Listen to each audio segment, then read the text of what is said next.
money is required. Yes, so John, having established the way, the why, and the how of purpose, goal setting, as well as the importance and the dynamics of SWOT and SMART, which we handled last week. Today, we intend to make progress, John. Yes, we intend to make progress, Helen. So in making progress, our attention today is on money and wealth creation. Simply put, today the conversation is on getting your finances right. Captioned, Financial Planning 101, 101. We shall take a look at the what, the why, and the how of it. Remember, Pharaoh Shonugo will join the conversation with her guest on the lifestyle segment, while the Keep Fit coach is set today to enrich your life from the gym. I am Helen Ongma Odele, and I welcome you warmly to another smart edition of the program Today with John and Helen. So if you're struggling with getting your finances planned right, this is the show for you. Our guests, carefully selected as always, will help answer all your questions. I am John Senaya. Thanks for joining us.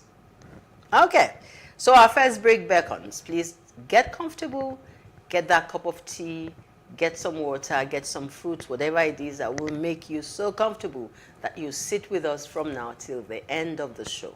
We'll take a break and see you in a bit. Don't go away.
So thanks for staying with us. I was saying earlier on that our goal today is to help us get our finances right. Financial planning, they say, is the answer.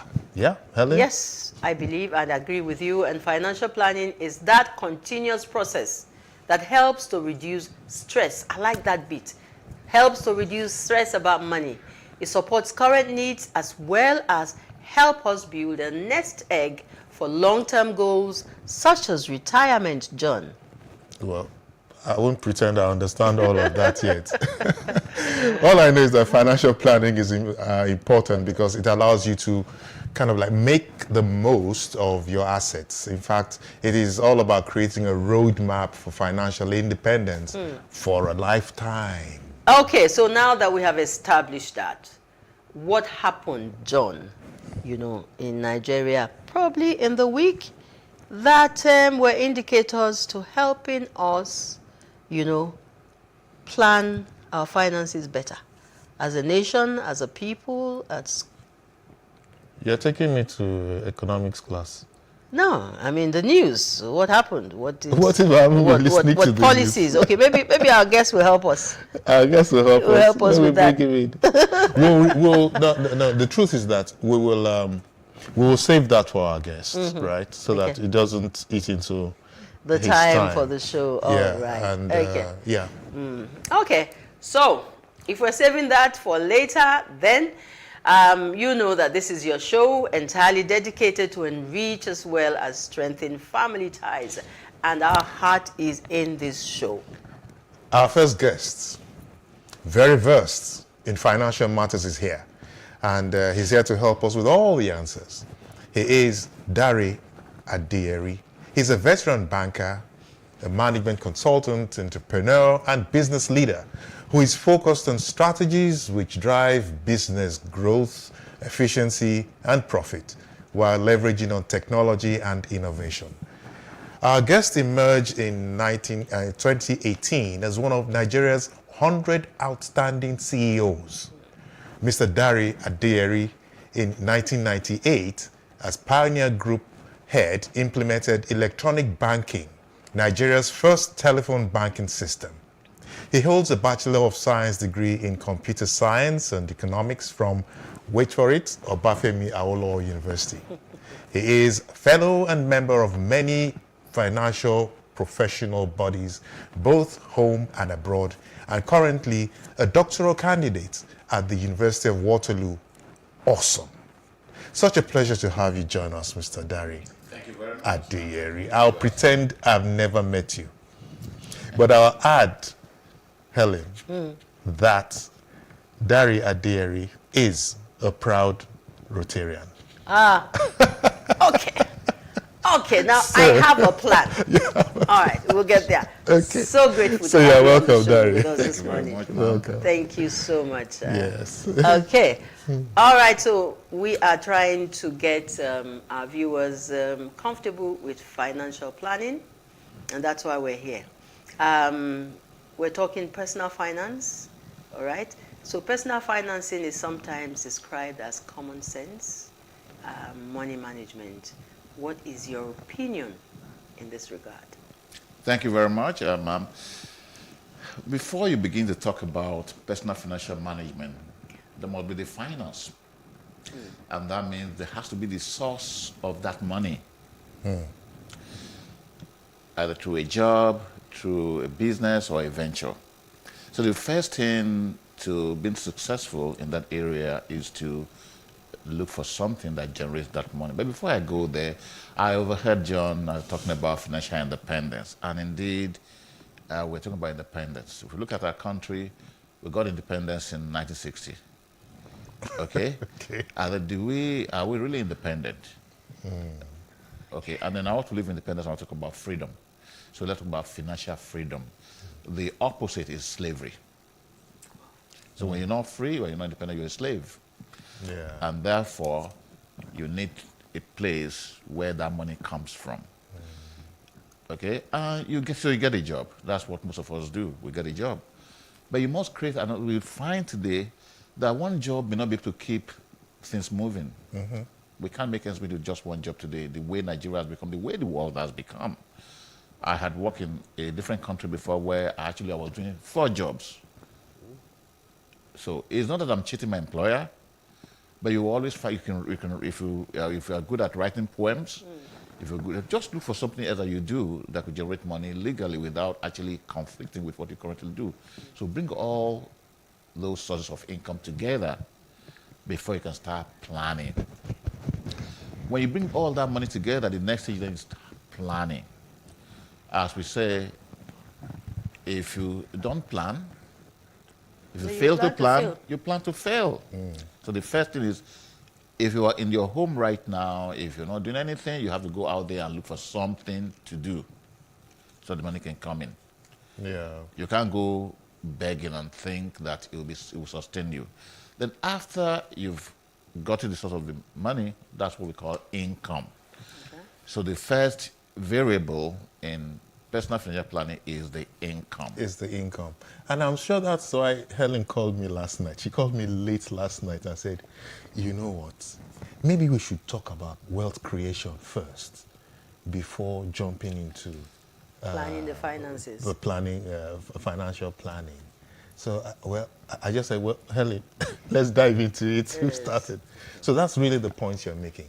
Now, by book definition, you know, personal finance is a term that covers managing your money as well as saving and investing.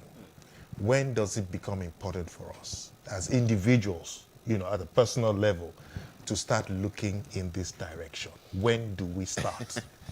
Thank you, John. So that's where I was going to. So after the income has come, you know, where do you start your planning from? You're looking at your present circumstances, and you're looking at the future. Okay? Yes. So meaning that the first thing after the money has come, you have a goal. You must go, what's my goal? Yeah. And in those goals, there'll be your present goals, which will be driven by your present circumstances, whether you're single, you're married, you know, taking care of some family members, etc., etc. Okay, then the future. Do you want to get another education? Do you want to take a holiday with the family at some point, go to Walt Disney, you know, whatever it is. All of those have to come in. Yeah. So you see that nothing spontaneous comes into personal financial planning. Oh, I like the bag that mom is carrying. I want to buy that bag. It's not part of it. You must have planned it prior to that time. So you're looking at your goals. You're looking at your present circumstances. You're looking at the future. Yeah. You then begin to say, okay, fine. How much do I need to set aside in order for that to happen? Then we talk about savings. So the first thing, before you start spending any money on anything, is start saving. You take it away. What I do is I take 10% of whatever I earn and put it aside. Whatever I earn from any other source, from whatever source, I put 10% away. Imagine if you have 100 naira, I lose 10 naira. It's not going to make any difference. Yeah. So you can scale it. So when I earn 1,000, I put 100 away. I earn 10,000, I put 1,000 away. You can, if the 10,000 is not enough, nothing will be enough anyway. So just take 1,000 away. It doesn't make any difference. You put it away. Okay. Continue. That's a simple, basic advice. Yeah. Saving. Saving, okay. yes. Saving. So you now plan your spending on whatever is left. Okay? Through the cycle before the next paycheck if you're a worker, or before you get the next project if you are an entrepreneur. You plan on all of that. Anyway, that is the how. That is. We're sticking to the what the now. What. So right? Yeah, so you have to take away that. Yes. Okay? And then that's how, so you must plant the seed so you get a reward subsequently. But if you're looking at the reality on ground, really, minimum wage for more Nigerians, it's only a few really that can take something out of what they have earned to put away for the rainy day. Well, John has provided a definition of personal finance before I get in there, but I always give my clients or my friends a formula to work with. There are many ingredients that go into personal financial planning. The minimum will be the income. Yes. Okay? then there has to be some kind of protection of either your income or your standard of living. And I'll come to that. With protection could be we'll the insurance or whatever. Yeah. We're not talking about how now. There has to be some protection. There has to be some investing in there. There has to be saving and there has to be spending. IPISS. Now, at a more sophisticated level, there could be debt. Probably you're bringing in debt, okay? To be able to... Which was the problem I had with my revered professor, let me not mention his name, in 1986 when he was a clinical advisor to the federal government when they said we're actually importing more than we're exporting, and because a country, if treated like an individual, can also be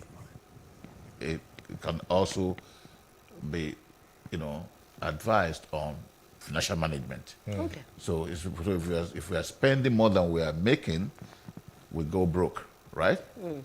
So at this point in 1986, Nigeria sort of was spending more than it was making. And so the idea was to cut down on what we're exporting. But I said that is not the right way. In fact, we should import more. Okay, we should import more, but what we're importing will be maybe industrial goods that will boost production, so that in the next, in the immediate future, we then have the capacity to export more. Okay, I'm going to bring the conversation back to the breakfast table. Because as a family show, Yes. we want to break it down for the families. Certainly. And I'm going to ask you this. Now, how personal is personal finance for families when spouses, children, and dependents are involved? Because you've talked about, you have to get the source first. You have to get the money first. What about the 12-year-old in the family? What input does he have to family finance? Well, you have asked how personal is it? And personal financial plan is planning for persons, so it's personal. And I think it was Dalai Lama that said that if you think you're too small to make a change, think about the mosquito. If it doesn't in this room, and you throw just one mosquito amongst us, we won't be able to sleep. Yes. You'll be sure that that 12-year-old can contribute. Okay. First is that the parents have to educate him to understand what is happening.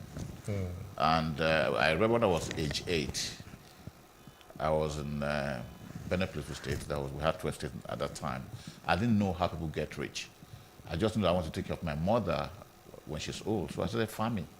I also approach neighbors and ask whether they want to clean the environment. And I don't ask them for money, but naturally they will give.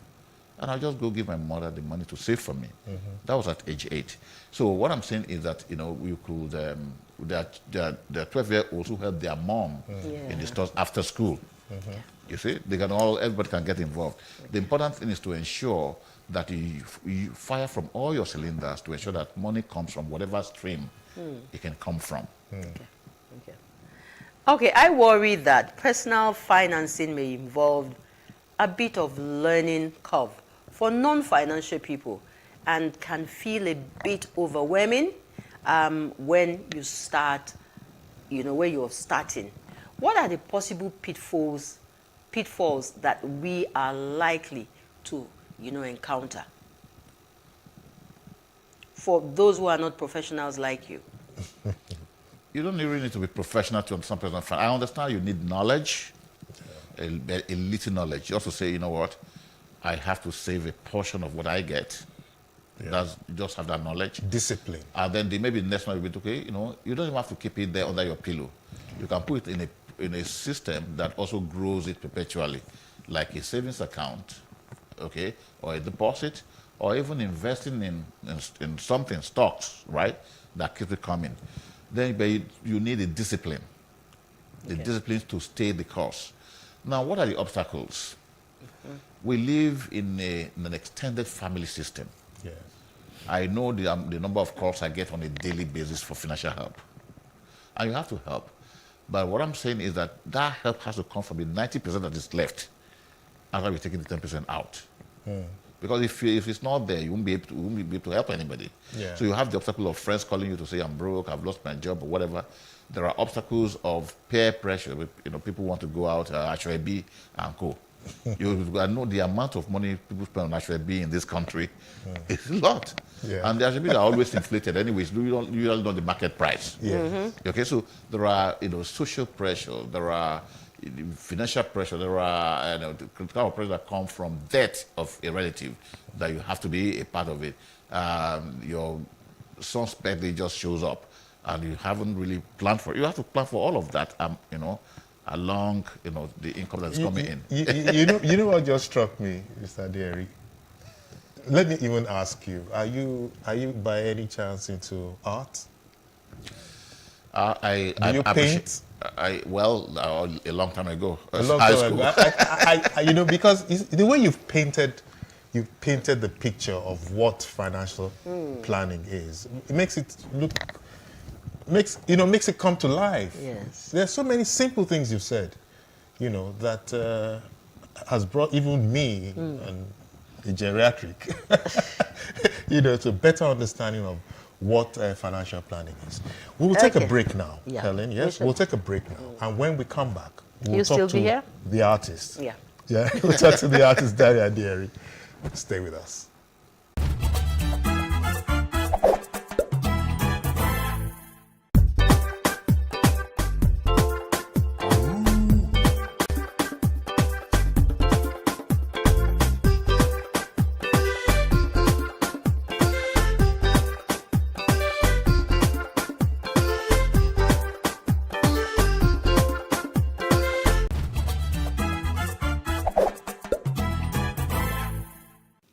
Hello and welcome to another episode of Tech Talk on Today with John and Helen. I am your host, Emmanuel Latta, and this is the show that gives you tidbits of what happened in the world of technology in the past 1 week.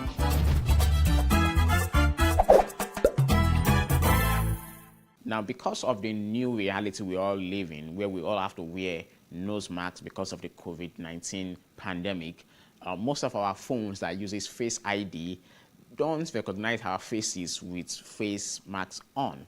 And so most times we have to pull down our nose masks in order to unlock our phones. But Apple says its new iOS 14.5 will be able to detect your face even with a nose mask on.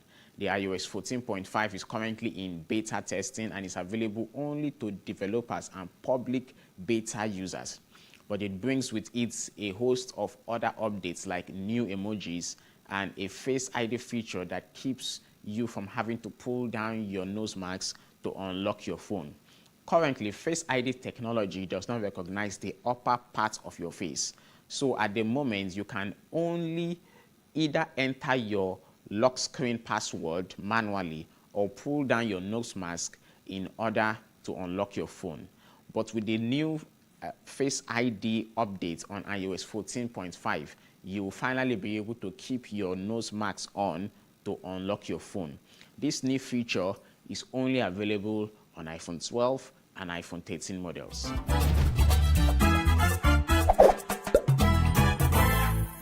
Between year 2020 and 2021, an Amazon operations manager in one of their warehouses succeeded in stealing $273,000 worth of computer parts. Douglas Wright, a 27-year-old, admitted to stealing high-valued components, including internal drives, processors, and GPUs when he was operations manager at an Amazon warehouse in Charlotte, North Carolina. The U.S. Department of Justice announced this last Friday and says that the penalty for mail fraud includes a maximum sentence of 20 years and a fine of $250,000.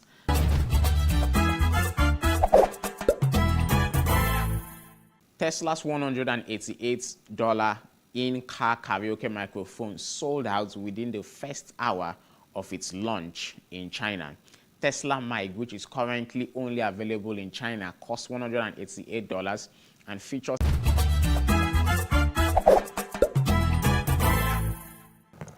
Thanks for being there. This is Today with John and Helen on Plus TV Africa. Now, we've been talking financial planning, the what and the why. with my good friend, Mr. Dari Adieri, and I just added to his CV, that he must be a graphic artist or Yes. visualizer, because Okay. he's been able to paint, a lot of scenarios in our minds. Yeah. So we've been concerning the what okay. of financial planning. All right. So we've been talking about the what. Now we go to, the why.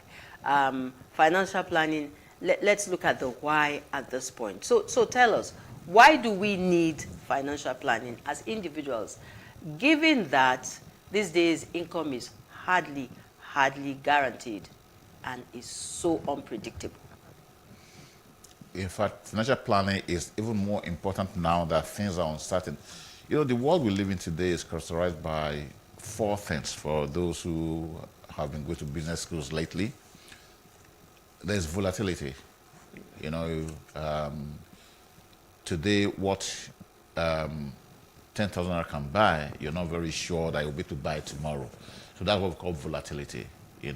The way the value just goes up and down. So in today's world, the value is always going down. Okay, so you need to be sure that what you can afford today, you can still afford it tomorrow. And of course, there's uncertainty. Who can tell me what the rate of naira to the other currencies will be tomorrow? We don't know. There's uncertainty. Yes. Then again, things are so complicated these days. Okay, you don't know what to expect, and that's coming because when you marry volatility with uncertainty, that's what you get. Things are complicated. The world is the solution. The solution is not clear, and that's what we call ambiguity. So you hear people say we live in a VUCA world. In fact, somebody even wrote a book about it recently. I learned this in 2008 when I went to business school.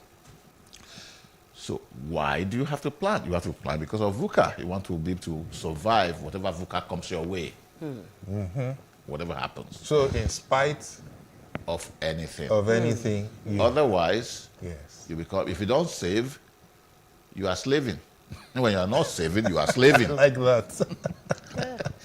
Either If you don't save, yes, either you save you're or you become a slaving. slave. Yes. So perpetual struggle. Your children will be sent out of school.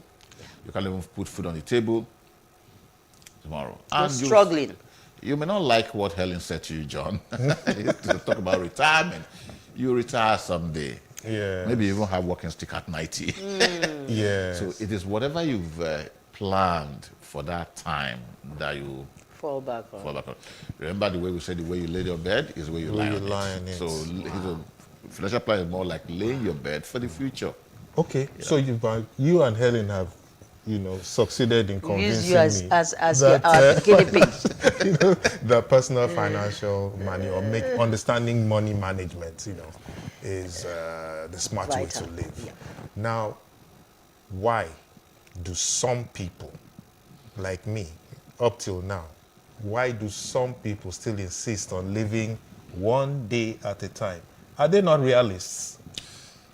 Two reasons. First is knowledge. Helen spoke about knowledge. So I'm an illiterate. Why I say first, it doesn't mean that's all. Yes. Knowledge. Yes. Okay. A lot of people say I don't earn enough.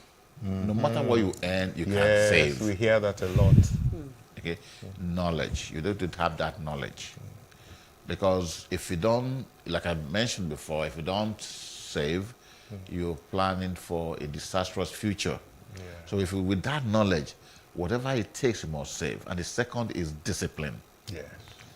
You don't need a lot of grammar or a lot of formula for it. It is, knowledge and discipline.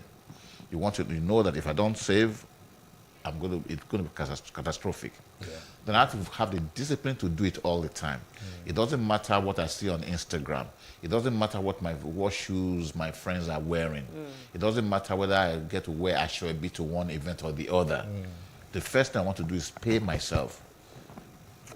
As I'm getting my paycheck, I'm removing that 10% and paying myself, put it away. So if whatever is left can plan for the rest for the month, can take me to by age 60, I don't even know. And the society is run by credit, by debt. And it's credit to Nigeria right now. You see a lot of people call you their quick credit, quick loan, no questions and all of that. They're going to pay for those. Yes. So knowledge So really and discipline is what I would recommend. Knowledge and discipline. Yes, I don't want to go beyond those two. I'm just, it's just running in my head because a lot of employers really do not lay this on the table for their staff. You just go to work, at the end of the month you get your salary, and what you're learning about most of the time is a job.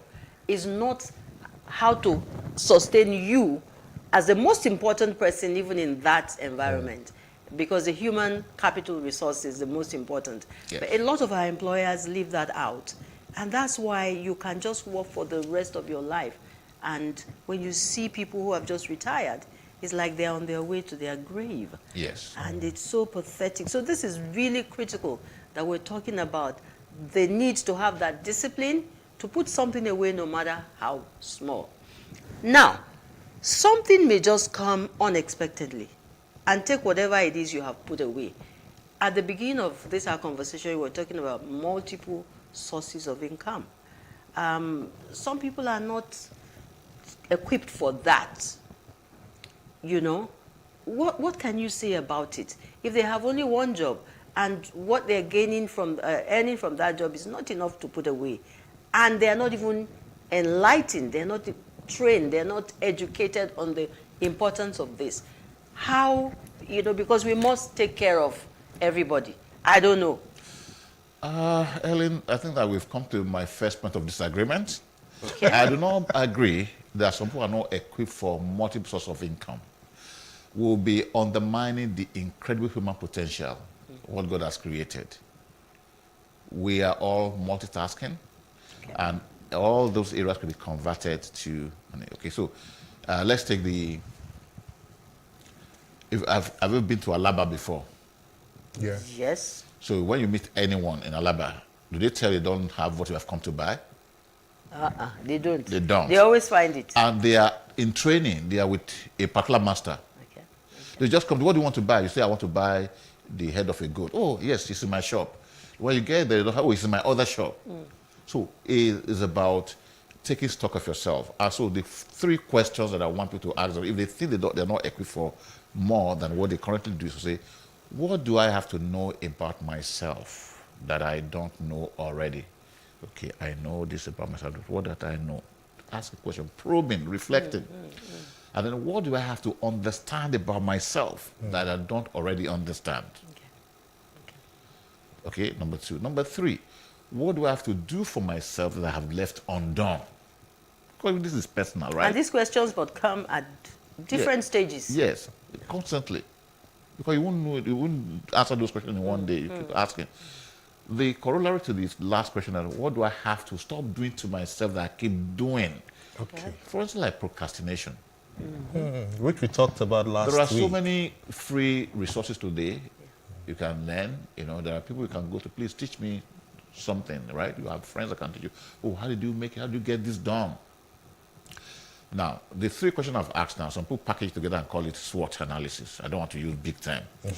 You are taking stuff, your strengths, your weaknesses, the threats in your environment, and the opportunities that abound. Yes. It's only when we don't look enough that we say, no, I'm not equipped. Everybody's equipped for more than they currently do. Okay. You have excess capacity.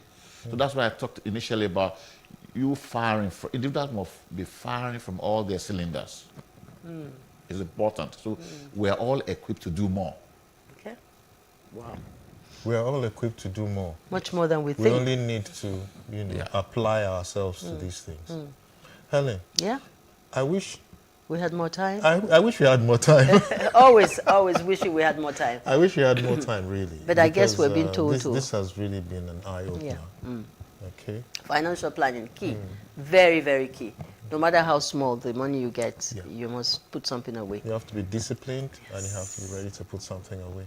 Thank you so much, sir. Thank you. Thank you very much, sir, You're for welcome, coming Ellie. on the show today. Thank you. All right. And so getting your finances right and achieving financial freedom is our priority today. So far, so good.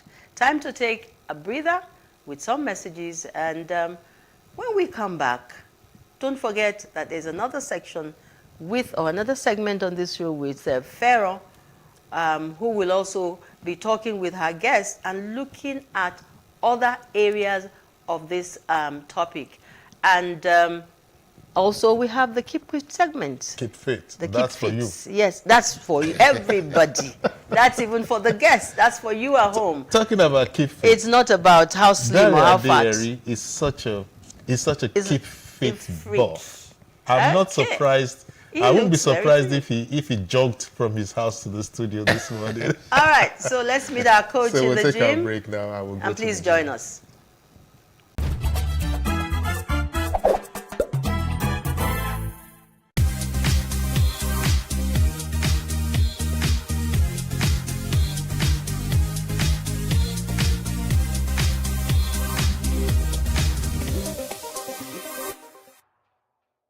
Hello everyone and welcome to the fitness section of today's show. As always, I'm Dolly Phillips here at Alpha Fitness Studios in Lekki Phase 1 in Lagos. So today we're going to do a pure cardio workout. I hope you're ready. So as always, we're going to start with a quick warm-up. So let's warm up those shoulders. 8, 7, 6, 5. Bring them forward. 4, 3, 2, and 1. Circle those arms back. Big circles. 8, 7, 6, 5, and bring them forward. 4, 3, 2, 1. Clasp those hands in front of you. Turn over, push. 8, 7, 6, 5. Send it up to the ceiling. Grow. 4, 3, 2, 1. Very good. Let's reach and touch our toes. 8, 7, 6, 5. Very good. 4, 3, 2, and 1. Let's reach over. 8, 7, 6. Very good. 5, 4, 3, 2, and 1. And one big circle here. Very good. And reverse. Very good. Okay, so we're about to start. And we're going to start with half and full jumping jacks. And your time starts now. Let's go. 1, 2, 3, 4. Let's go. 1, 2, 3, 4. 3. Come on. Don't give up now.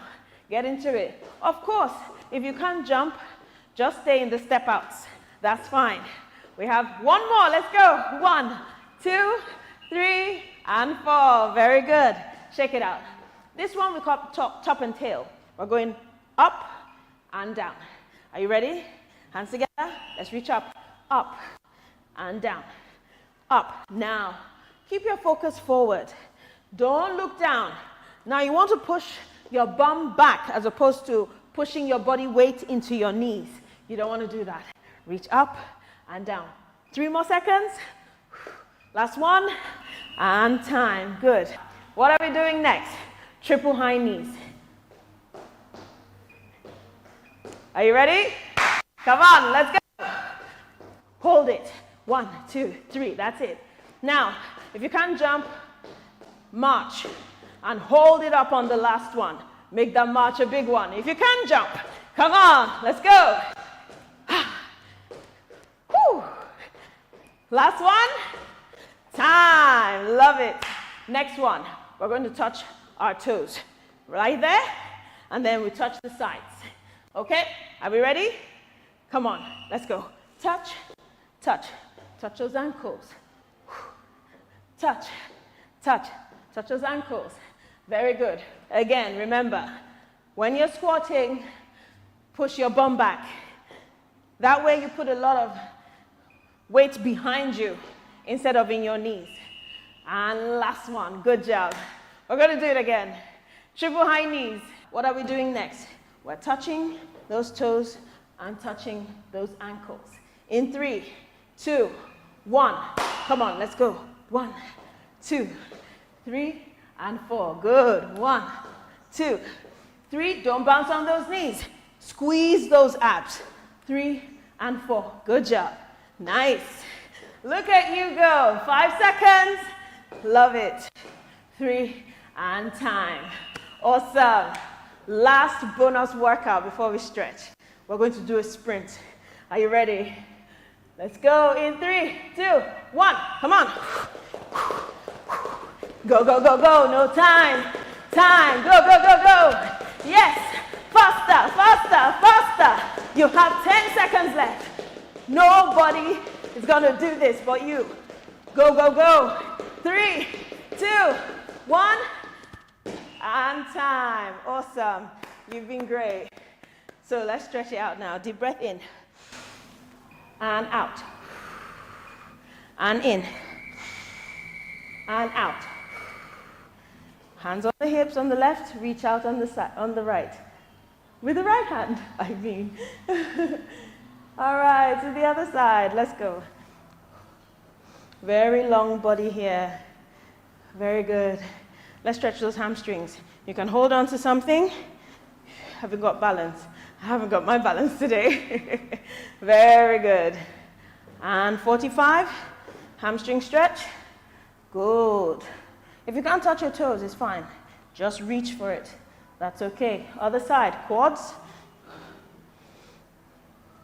Very nice. And hamstrings. Awesome, awesome.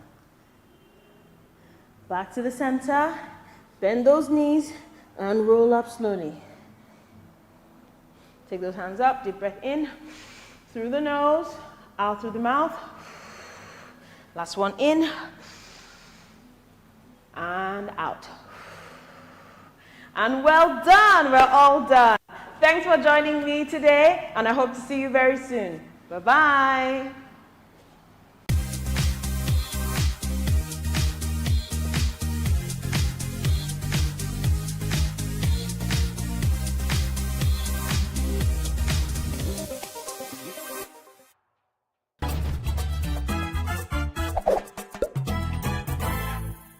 Tesla's $188 in-car karaoke microphone sold out within the first hour of its launch in China. Tesla mic, which is currently only available in China, costs $188 and features a pair of Tesla-branded microphones.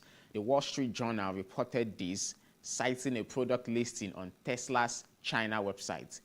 Tesla China's website said that owners of Tesla cars who missed out on the Tesla mic because of the rush will have to wait till the end of February to buy it.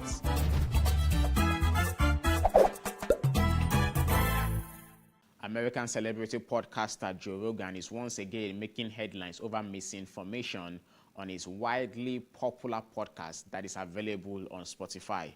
In a recently released episode of the podcast, it is reported that many falsehoods about COVID-19 has ignited a firestorm of controversy, leading to several musicians threatening to take their music off from Spotify.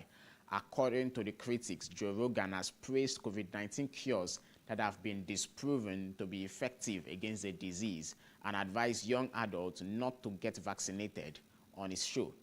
This controversy has made some people to put pressure on Spotify to stop the spread of misinformation coming from the podcast, drawing the platform into a year-long struggle to balance the issue of freedom of speech and content moderation on the internet.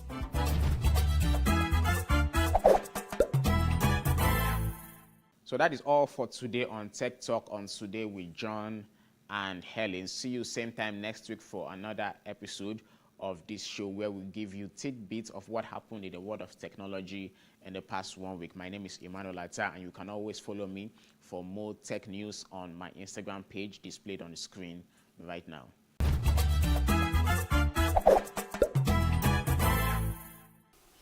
In January, we set the tone for the year by deep diving into various strategies and tools needed to achieve our 2022 goals. This February, we're moving to phase 2, getting your finances right. Because now that we've set our objectives, we need to ensure our financial life doesn't become a handicap to achieving them and being financially astute. So make sure to watch weekly, because each chance you can't, knowing your financial state will help you figure out how to earn more money so we can all live our best life. And with me today is none other than Omilola Oshikoya, finance expert, producer, author, personal finance advocate, and entrepreneur. Omilola has 20 years of experience in private equity, fund management, and creating and fundraising for startups and entrepreneurial ventures. She's on a mission to foster wealth creation and economic prosperity in Africa, with a focus on technology, startups and entrepreneurship, media, and financial literature as catalysts for transformation. Her entrepreneurial ventures are focused on helping Africa become a startup continent to achieve Goal 1 of the United Nations Sustainability Development Goal, no poverty. That is laudable. She's also the founder and author of The Richer Woman, the convener of Do It Afraid Conference, a Tony Elumelu Entrepreneurship Program Business Mentor, amongst other things. Omilola does so many things, and I'm always in awe of how she juggles all of it. Welcome. On a journey. So imagine you want to go to Timbuktu, right? And Okay. you don't have a map. Mm-hmm. Now, you would get there, you may get there, but it may be a very expensive and wasteful journey, right? Okay. So the map helps you get there. I mean, we all use Google Maps now. I wonder what we used to do without Google Maps. We had the paper maps. I remember those big paper maps we used to open up. But that's more abroad, not even, Well, in true. Nigeria. Yeah. So We you can- asked people on the streets. Exactly, and it will take time. But with Google Yeah. Maps now, you can find the fastest route, right? So that's what your budget is really. It helps you. It's like a roadmap to planning your finances, and in simple terms, it's basically just the your income versus your expenditure. Yeah. Yep. I always proudly say to people that, oh, I have a budget. I have an income versus expenditure sheet. I can't remember when last I looked at it though. But okay, are there any other tools? Well, yes. So in terms of, you mean for budgeting or financial planning? So for budgeting, yes. There's so many different types of different tools. I mean, the basic tool would be, I would say, using Microsoft Excel or a worksheet. So for an older millennial like myself, you know, I'm at the borderline of millennials. So I started off with like Microsoft Excel and Sheets. But obviously with younger millennials, Gen Z, they're digital natives. So there are lots of other tools that they can use for budgeting, like different kinds of apps. What about the fact that a lot of people just scribble down on paper, or they type on their phones or their iPads? Is this an effective way of planning your finances? First of all, for those people that even do that, I commend them. Because it's one thing to even be aware that you even need to track. Very true. So they're Very true. doing that. Most people would not even do that. So let's even commend anyone that does that. Is it, if your phone is a tool? It is a tool. Before phones, we used to use journals, right? So the only difference is that how effective is it? So you scribble on a sheet of paper, you can lose your paper.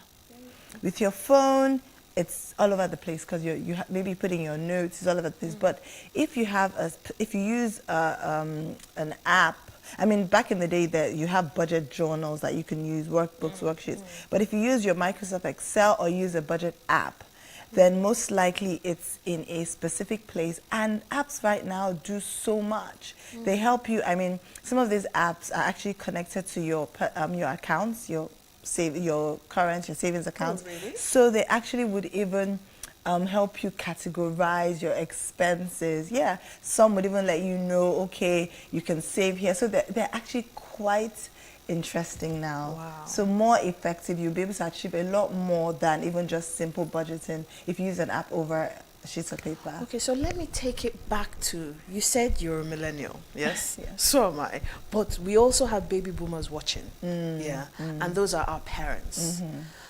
We all have, from baby boomers to millennials to Gen Z to Gen Alpha, we all have the same problem when it comes to financial planning. it's So let's global. even break it down to understanding this concept of income versus expenditure. And let's even start from children, because we can begin to teach our children this now. Oh yes, so interesting. That's why. So I'm a producer of an financial literacy animation series called the Junior Billionaires Club.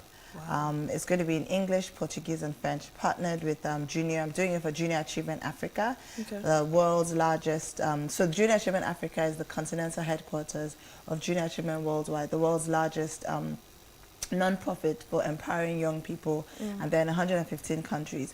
So we've seen that. I mean, my third child is 6, he uses money because he buys his snacks from school. So ideally, we should start learning about money from childhood.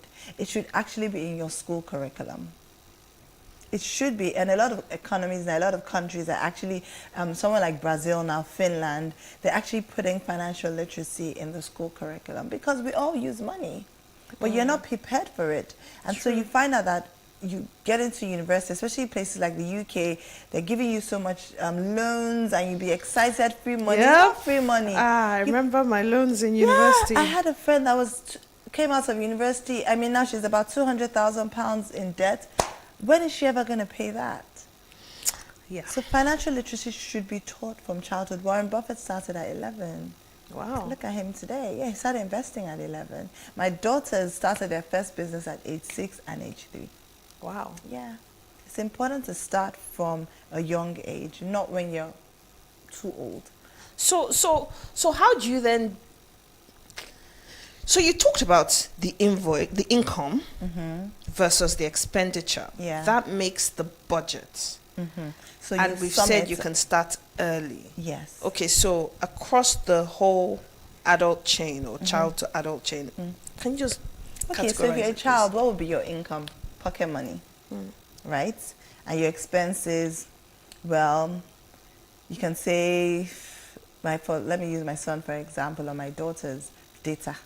My daughters are always asking for data. You know, now they're teenagers, they're getting more conscious. Oh, I'd like to buy a bag. I'd like to, you know, buy this outfit.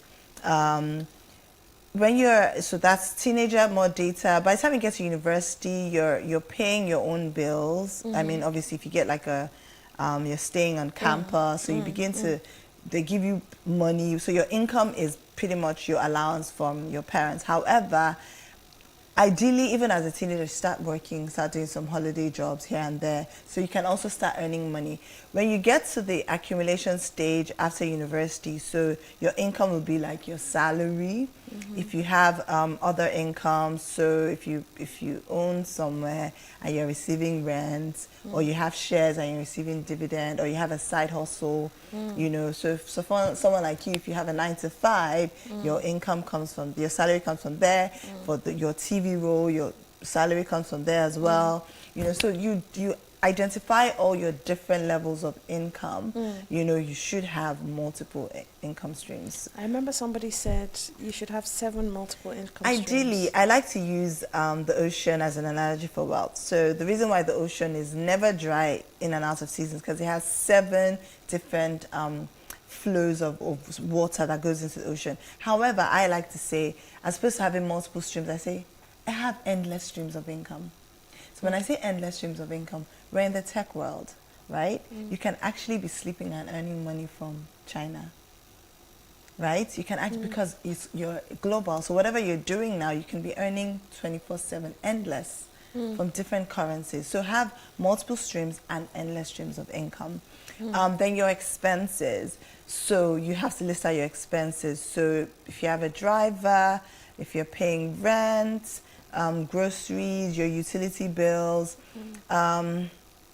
transportation, as a woman, your self-care, whatever your expenses are very, I mean, tax, if you're believer, you know, if you're Christian, your tithe, if you're, you know, Muslim, you give, you know, whatever. So you detail everything out. So you detail your expenses and what the best thing to do in coming up with your expenses is you track your spending.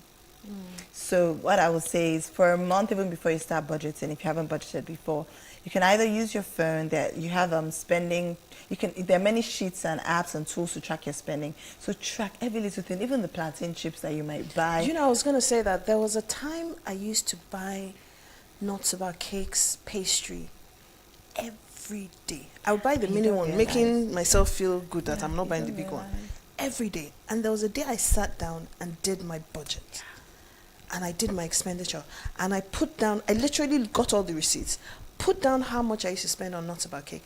When I calculated everything, I was like, this is a large amount of money. From spending 1,000 to 1,500 daily. Daily. You don't actually realize the little, even things like your credit on your phone. Yeah. You know, you just keep topping up all the time your data. I remember when I first started budgeting many years ago, I realized that then I was working in investment banking 9 to 5. I was eating out every day.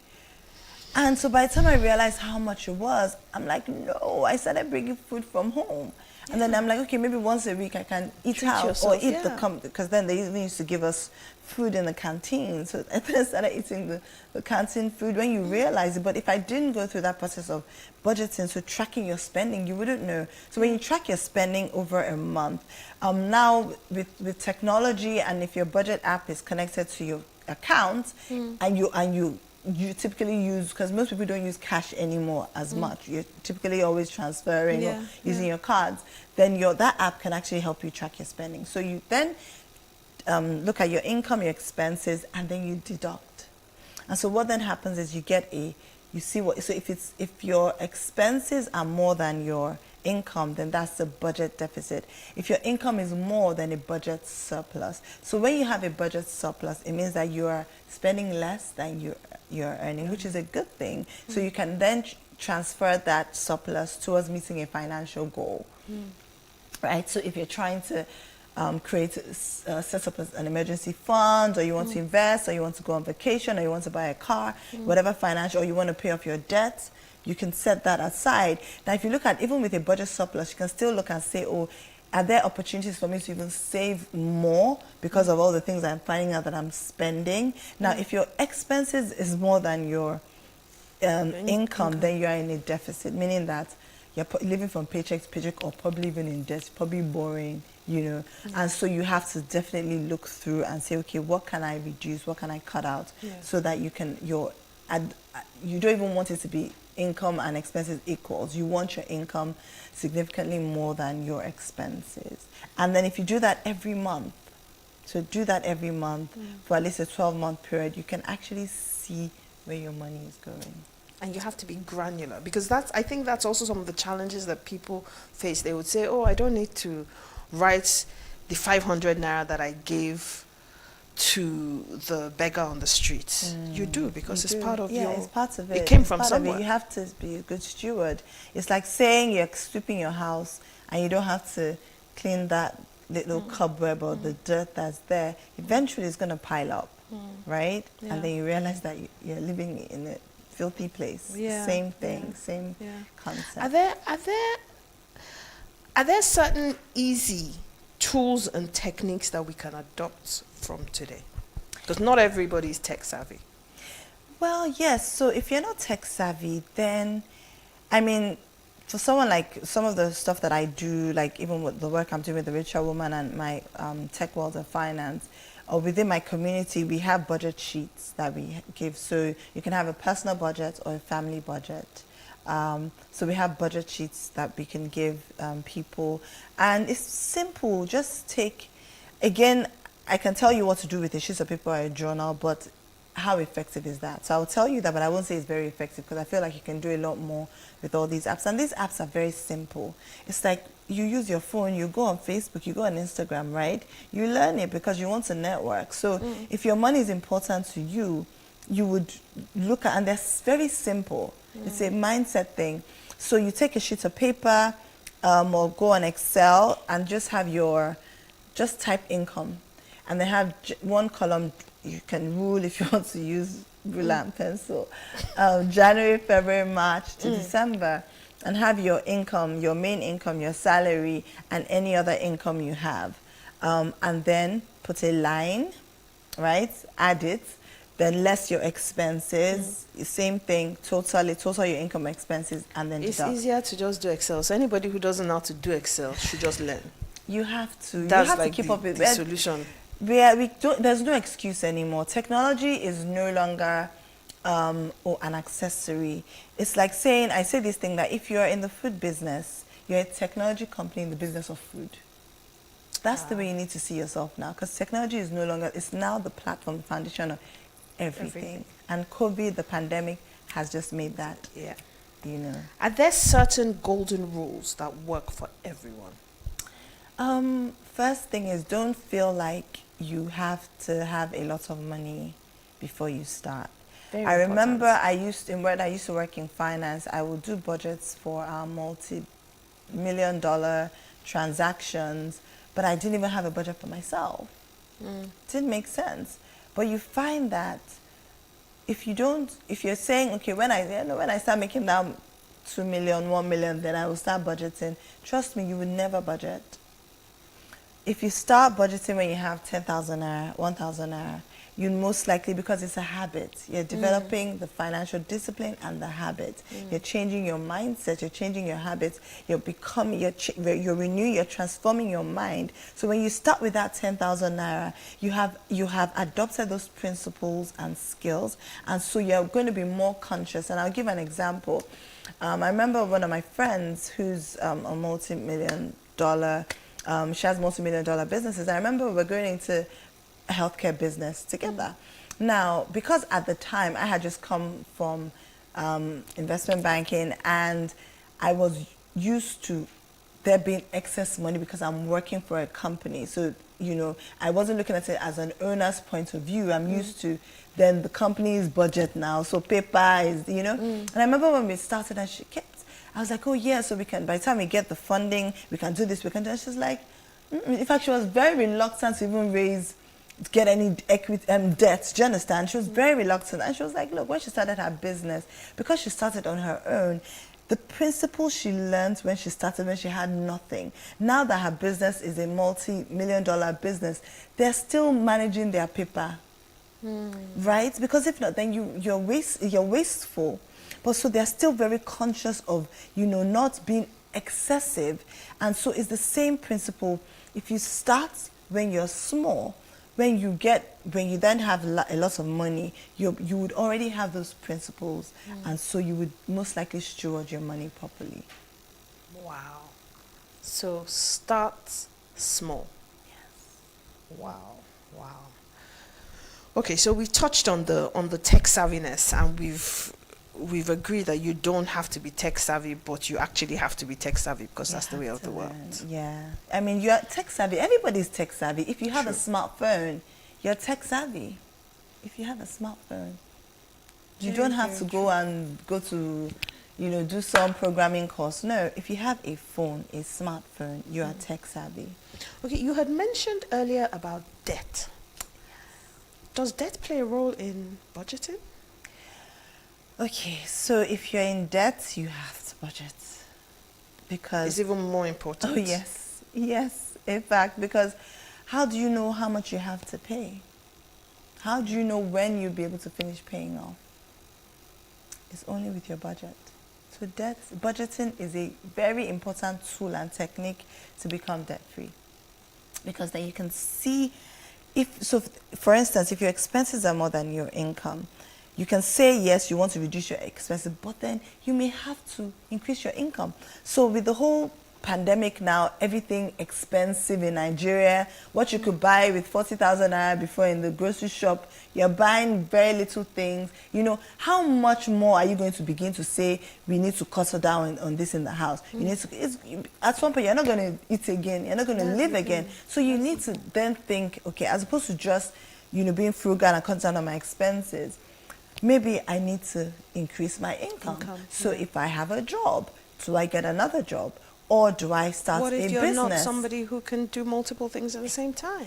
Well, you just have to, even within your line of work, there's so many different things you can do. So for instance, if you're someone that's in communication, right, you have gained some experience and some skills, right?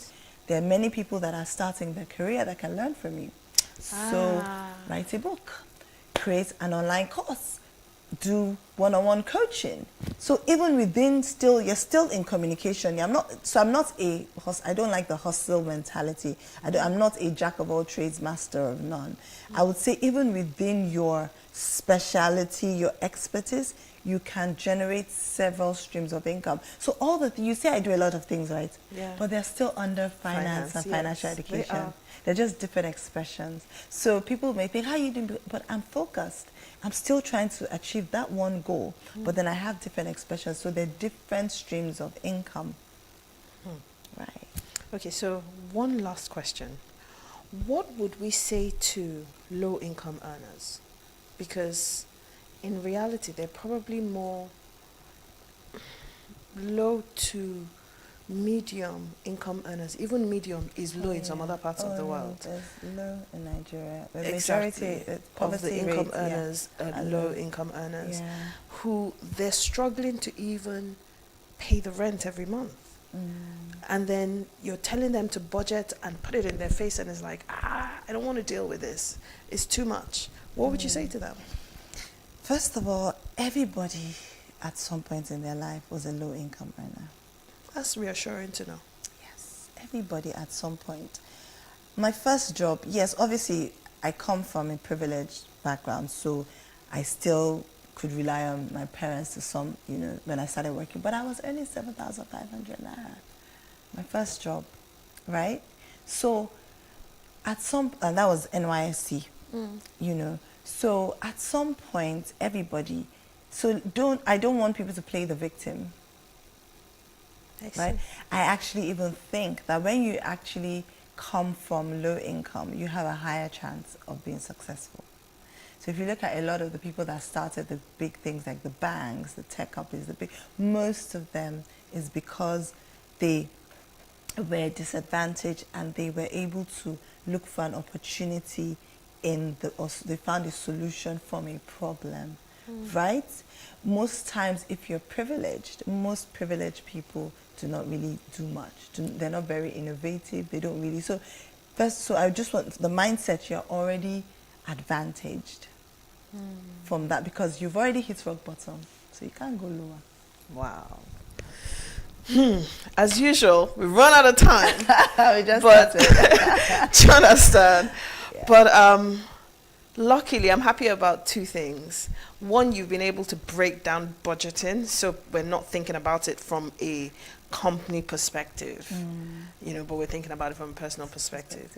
Two, you've been able to tell us that you have to start from where you are, and stop waiting for that big bang before you start.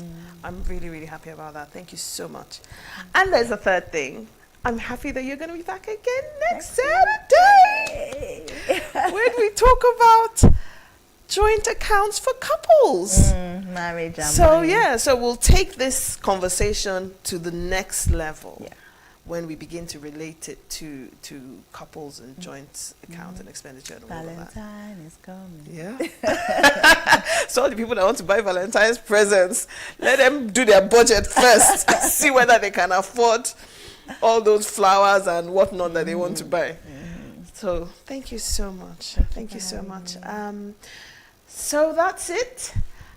John, Helen, and myself will be back in a few seconds to round up. So please stay tuned. And I really do hope you've learned something this morning. Thank you.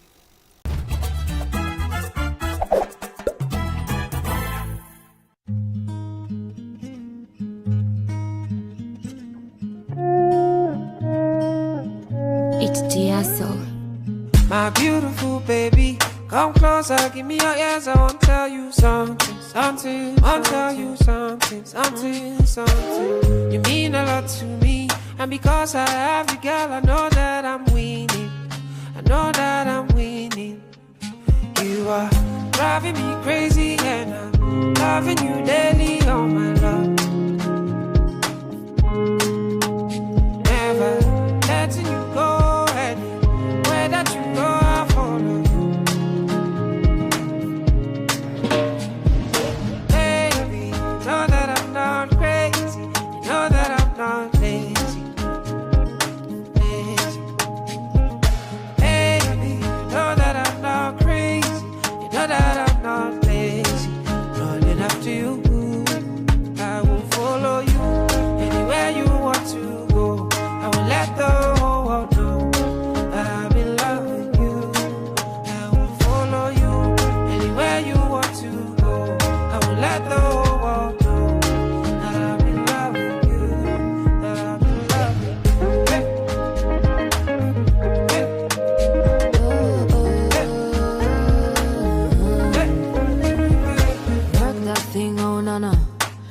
like a one true lover. There's nothing will go make me leave you.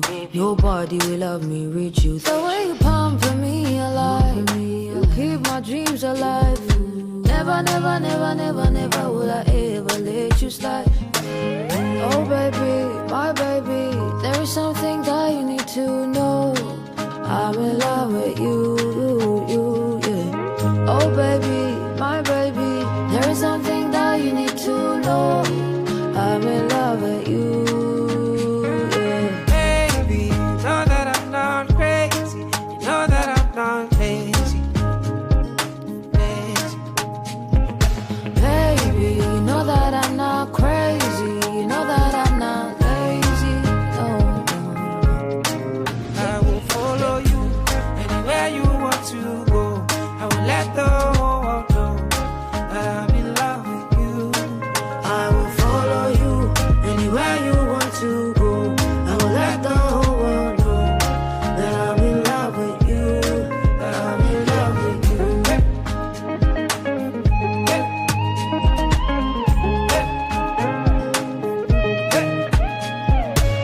Oh my God, you're cute.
So, thanks for being there. And honestly, thank you for being there, because what it means is that you took part in one of the most interesting, picturesque programs that we've produced. Wow. And that takes me to my nugget. My nugget is this: the tongue can paint what the eyes can't see. The tongue can paint what the eyes can't see. And that's what we've been about today. From the first guest to Pharaoh's to the next guest, Pharaoh's guest. Stories were attached to Very true, hard actually. facts. Hardcore stories were broken down, you know, and told, painted as pictures.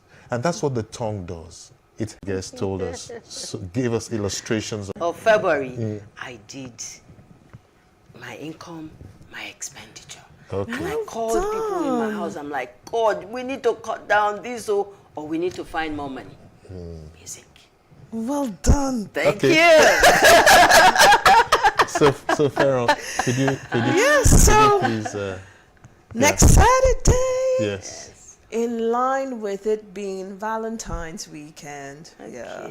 we're going to be doing couples joint accounts. And we're going to be looking at all the different areas in which couples have joint accounts, the pros, the cons, whether it makes sense, whether it's something to do or not to do. Okay. Yeah. Okay, I hope we can get some feedbacks from some couples, you Okay, know, how so- it works. All right, so that's our show for today. Yeah.